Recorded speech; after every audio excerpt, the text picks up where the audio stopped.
Hey guys, Zach here with Minimal Escapes, and behind me is the Guppy Creek ecosystem that I've created, and I want to show you guys exactly how I did it, so let's get into it.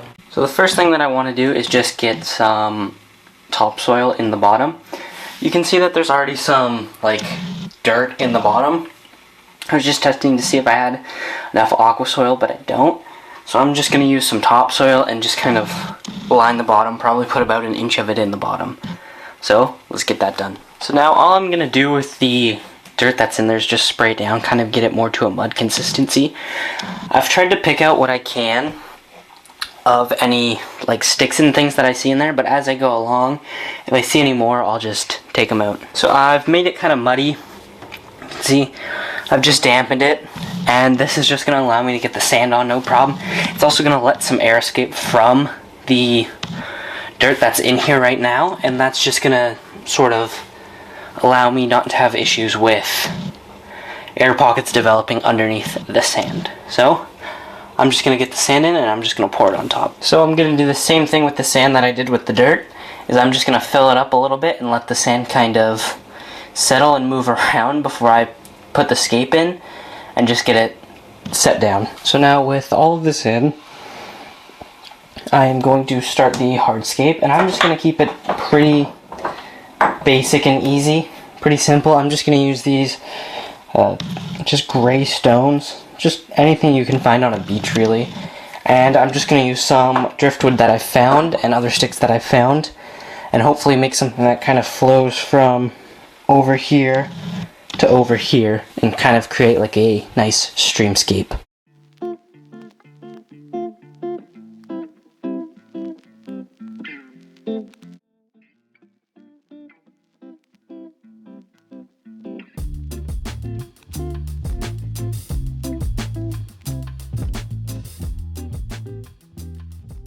So I've kind of just been plunking away at this for give or take an hour-ish. And I've just been kind of working all the wood pieces together, as you guys probably saw. And now I've got a flow that I kind of like. It starts over here in this corner and it just kind of goes this way. And I really like that. And it looks very close to what I was picturing. I'm not too sure about this stick right here. It's a very straight edge with very sort of curvy branches. I kind of want to move it around and get it maybe a little sorted, but this is the general flow. So all I'm going to do is just glue in all the contact points and have the skeleton kind of roughed out. Now I've got it all glued down. I'll show you guys over. Let me see if I can point to it right there. There's some glue spots. Right there, there's some glue spots. Right there, there's a glue spot, and then right on this branch, right there, there's a glue spot, and then there's some other glue that you just can't see. But I just want to let this kind of dry and set, and then I will get in some of the finer details and some other stones along the bottom. So I'm going to give it roughly an hour and see what happens.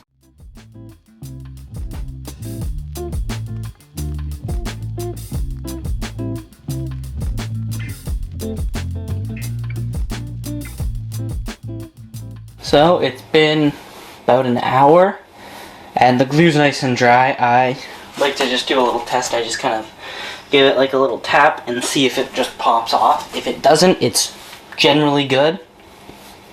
So I put in all of the other fine detail stuff down around the bottom, and I'm really liking how this is looking right now. So the next thing that I want to do is I'm just going to fill it up. And then I am going to add in the filter and the plants. I want to show you guys. This is the filter that I've got. It's just like a little internal filter. Originally I had bought this for my bigger 90-gallon tank, but I'm going to repurpose it, into this one. The flow might be a little strong, so I just want to test it out first and see. And if the flow is a little strong, then I might either attach tubing and kind of make it more of a spray bar, or I will see what I can do about the flow and minimize it with some filter foam and other stuff. So I want to get this filled up. I'm also going to be a little more careful with this because I did collect all of this driftwood and I don't have anything big enough to soak it. I know that there can be some issues with that and tannins and other stuff might grow on it. There was some algae on this piece before and I want to be careful of that. So when I do fill it up, I'm not actually going to plant today. I'm going to plant probably in 2 days or tomorrow. I just want to get it filled up and kind of start the cycling process. So let's get that done.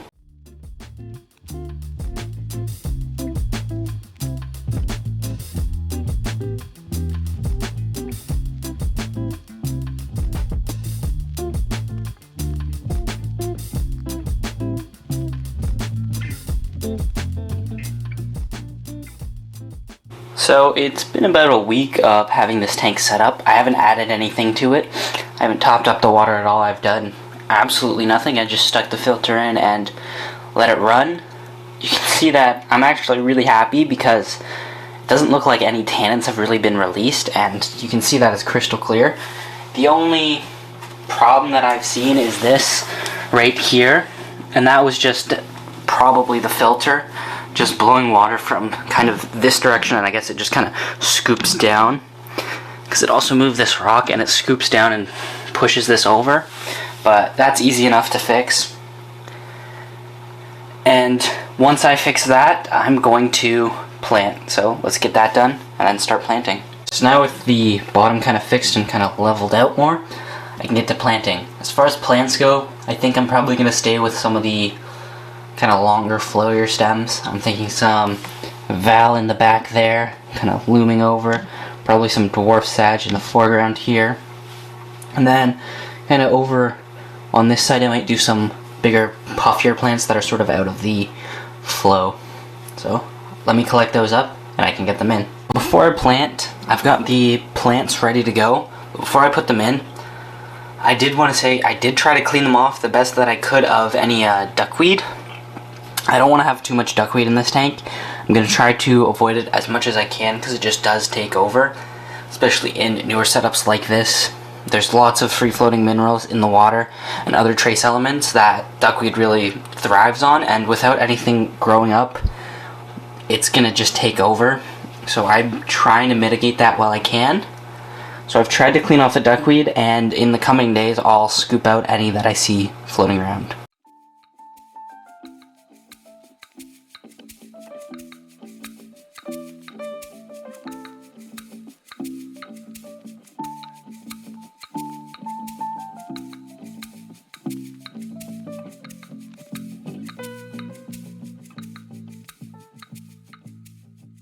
Alright, so it has been a couple of weeks since you guys have last seen this tank, and I've got to say it's doing quite well for a brand new tank.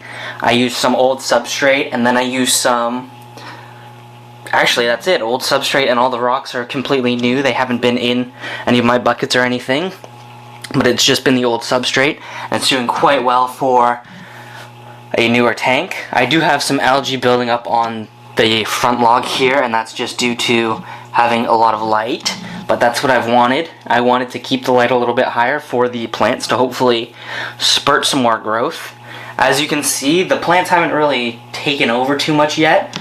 I'm hoping that the Val will go from here all the way across the back, but it will take time. And then I'm hoping that the dwarf sage in the front here will sort of take over the foreground as well, and will create this nice flowing sort of creek river feeling to it, and it'll grow in nicely. Now with that all said, in the past couple weeks all I've added into here are some snails. I don't know if the camera will pick up on any of them, but there's one on a leaf over there, there's some on the glass. They're pretty much taking over the tank now. So I know that the quality of the water is up to snuff. It is good enough for fish. So what I'm gonna do is I'm just gonna add in a couple of guppies. I'm hoping to move my entire school over here. However, I want to start out nice and small so that I don't overload the system like right away. So let me grab those. Alright, so I've got the guppies right here. I just have a group of 4. I just scooped them out and I'm gonna put them in. Now, as far as acclimation goes, I'm not worried. The temperatures are the exact same as each other because I heat my room and I don't heat my tank, so they're the same, and water quality wise they're going to be super similar. And I know that guppies are a little hardy, so there shouldn't really be any shock. So let's get these guys in there. There we go. 4 little guys all in there. And now I'm just going to kind of let them rest, and I'll check back in like an hour. Now, before I go any further with this tank, I just want to explain to you guys why I tried to make this tank this way. And it's to keep this tank on a budget, right? This tank is 55 gallons, and I wanted to see how cheap I could do it and make a tank that looks good, but still keep it pretty cheap. And this size is just one that's not really common, and it's kind of big, so I wanted to see if I can keep the price down. Now, all total on this tank, I've probably spent, just out of pocket for it, probably around $150, maybe $200. But that was mostly just lighting and the tank itself, right? With some rough calculations, I'm going to pretend like I didn't have any of this. I'm going to do some rough calculations for you guys, and I'll have sort of much closer exact calculations on the screen. So for the sand and the substrate, the sand was, I think, $15 for a bag, and the substrate underneath the topsoil was $4 or $5, so that's $20-ish for substrate total. I collected all the rocks and all the wood, so that's all free. The tank itself was $50 because it was on a deep discount, because the top brace had broken and it needed repaired. So the repairing cost, the sheet itself was $30 for a 2-pack, so $15 for a sheet, but I did cut it in half, so only about $7.50. The tube of silicone, it doesn't need to be aquarium grade, it can just be standard silicone because it's not going to be submerged in the water, and that's about $10. That was really all the cost I had. And then the light itself was the most expensive part of the build, and that was a $70 LED strip. I'm sure I could have got it down if I was more handy, and I could have hooked up like LED spotlights or something like that, much cheaper. And then the filter itself, I believe, was on Amazon for like $50, but again, I already had the filter, so I don't think I'm going to include that in total cost. So with all that said, I just wanted to do this to show you guys that you can make good looking tanks and keep them on a budget.